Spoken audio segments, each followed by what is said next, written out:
வணக்கம் ரிதி. நிச்சயமாக நெல்லையில் நேற்று நள்ளிரவில் பார்த்தீர்கள் என்றால் நேற்று முன்தினம் நள்ளிரவில் பைக்கில் சென்று 4 பேர் கும்பல் தொடர் ரகளையில் ஈடுபட்ட சம்பவம் சிசிடிவி பதிவுகள் அனைத்தும் வெளியாகி தற்போது மிகப்பெரிய அச்சத்தினையும் பரபரப்பினையும் திருநெல்வேலி மாவட்டத்தில் ஏற்படுத்தி இருக்கிறது. நெல்லையில் ஒரு பைக் ஷோரூம் மற்றும் திமுக நிர்வாகி வீட்டின் மீது பெட்ரோல் குண்டுகளை வீசிய 4 பேர் பைக்கிற்கு பெட்ரோல் நிரப்பிவிட்டு ஊழியரிடம் 20,000 ரூபாயை பறித்து தப்பிய சம்பவம் மிகப்பெரிய பரபரப்பை ஏற்படுத்தியுள்ளது. ஒரே இரவில் விடிய விடிய பைக்கில் சென்று தொடர் அட்டூழியத்தில் ஈடுபட்ட அந்த நபர்களை போலீசார் மிக மிக தீவிரமாக தேடி வருகிறார்கள். தற்போது நாம் பார்த்துக் கொண்டிருக்கும் விஷுவல் அதே கும்பல் நெல்லை அருகே உள்ள ஏர்வாடியில் ஒரு பெட்ரோல் பல்கில் பெட்ரோலை நிரப்பிவிட்டு அந்த பெட்ரோல் பல்க் ஊழியர்களிடம் அரிவாளை காட்டி மிரட்டி தங்களுக்கு பெட்ரோல் போடும்படி அதிகாலை 3 மணிக்கு முகத்தை துணியால் மறைத்துக் கொண்டு வந்த சிசிடிவி பதிவுகள் தற்போது வெளியாகி உள்ளது. இதனுடைய தொடர்ச்சியாக திருநெல்வேலி மாவட்டத்தின் திமுக பிரமுகர் கீழ முன்னீர் பள்ளத்தை சேர்ந்த செல்வசங்கர் என்பவரது வீட்டிற்கு சென்ற இதே கும்பல் அவரது வீட்டில் பெட்ரோல் குண்டுகளை வீசியது. தொடர்ந்து திருநெல்வேலி மாநகரத்தின் டவுன் பகுதியில் வயல் தெருவில் அமைந்துள்ள ஒரு 2 சக்கர வாகன ஷோரூமிலும் சென்று பெட்ரோல் குண்டுகளை வீசி சென்றுள்ளது. இது குறித்து காவல்துறை உயர் அதிகாரிகளிடம் பேசிய போது 7 தனிப்படை இது தொடர்பாக தற்போது அமைக்கப்பட்டிருப்பதாக தெரிவித்தார்கள். கேரள மாநிலத்திற்கு இந்த 4 பேரும் தப்பி ஓடி இருக்கலாம் என்ற அடிப்படையில் மாவட்டத்தின் உயர் அதிகாரிகள் அடங்கிய தனிப்படை தற்போது தீவிரமாக இந்த 4 பேர் கும்பலை தேடி சென்றதாக தகவல்கள் வெளியாகி உள்ளது. இந்த சம்பவங்கள் தொடர்பாக நெல்லை போலீசாருக்கு தனித்தனியாக நேற்று காலை புகார்கள் வந்தன. டவுன் மற்றும் முன்னீர்பள்ளம் போலீசார் பெட்ரோல் குண்டு வீசியது யார் என விசாரணை நடத்தினர்.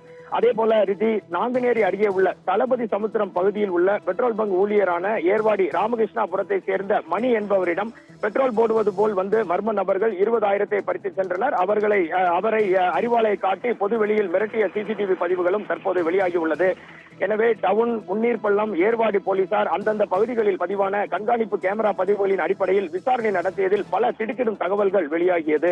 அதாவது நேற்று முன்தினம் இரவு பார்த்தீர்கள் என்றால் நேற்று முன்தினம் இரவு முதல் நேற்று அதிகாலை வரை ஒரே பைக்கில் சென்ற 4 பேர் அடுத்தடுத்து பெட்ரோல் குண்டு வீச்சிலும் பங்கு ஊழியரிடம் பண பறிப்பிலும் ஈடுபட்டது தெரிய வந்தது. அவர்கள் முகத்தில் துணியை கட்டிக்கொண்டு கையில் வைத்திருந்த பெட்ரோல் குண்டுகளில் ஒன்றை முதலில் டவுன் ஆர்ச் அருகே உள்ள பைக் ஷோரூமிலும் மற்றொன்றை கீழ முன்னீர் பள்ளத்தில் அசர்ந்து தூங்கிக் கொண்டிருந்த திமுக பிரமுகர் வீட்டிலும் வீசி சென்றனர். அதைத் தொடர்ந்து அந்த நபர்கள் 4 பேரும் தளபதி சமுத்திரத்தில் உள்ள பெட்ரோல் பங்கில் ஊழியரிடம் பணத்தை பறித்துவிட்டு தப்பிய தகவல்கள் போலீசாரின் அடுத்தடுத்த விசாரணையில் தற்போது வெளியாகி உள்ளது. ரித்தி, போலீசாரின் முதற்கட்ட விசாரணையில் பார்த்தீர்கள் என்றால் திருநெல்வேலி மாவட்டம் கீழநத்தம் பகுதியைச் சேர்ந்த ஒருவர், முன்னீர்பள்ளம் பகுதியைச் சேர்ந்த ஒருவர், பொன்னாக்குடி பகுதியைச் சேர்ந்த 2 பேர் என மொத்தம் 4 பேர் இந்த பெட்ரோல் குண்டு வீச்சு மற்றும் பணப்பறிப்பு சம்பவத்தில் ஈடுபட்டது தெரிய வந்துள்ளது. அவர்களில் தொடர் குற்றச் செயல்களில் ஈடுபட்டு கேரள மாநிலத்திற்கு தப்பிச் சென்றதாகவும் காவல்துறை வட்டாரங்கள் தெரிவிக்கின்றன. இதனை அடுத்து திருநெல்வேலி எஸ்பி சிலம்பரசன் தலைமையில் 3 தனிப்படைகளும், துணை கண்காணிப்பாளர் சத்யராஜ் தலைமையில் ஒரு தனிப்படையும், ஏஎஸ்பி பிரசன்னகுமார் தலைமையில் ஒரு தனிப்படை என மாவட்ட போலீசார் 5 தனிப்படைகளை அமைத்து தப்பியோடிய நபர்களை தேடி வருகின்றனர்.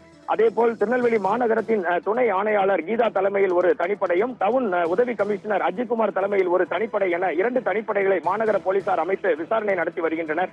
ஒரே நாளில் தொடர்ச்சியாக குற்ற சம்பவங்களில் ஈடுபட்டு பொதுமக்களுக்கு அச்சுறுத்தலை ஏற்படுத்திய முன்னீர்பள்ளம், பொன்னாக்குடி, கீழநத்தம் பகுதிகளைச் சேர்ந்த வாலிபர்களை பிடிக்க நெல்லை போலீசார் மொத்தம் 7 தனிப்படைகளை அமைத்து விசாரித்து வருவதாக தற்போது காவல்துறை தரப்பில் இருந்து தகவல்கள் வெளியாகி உள்ளது.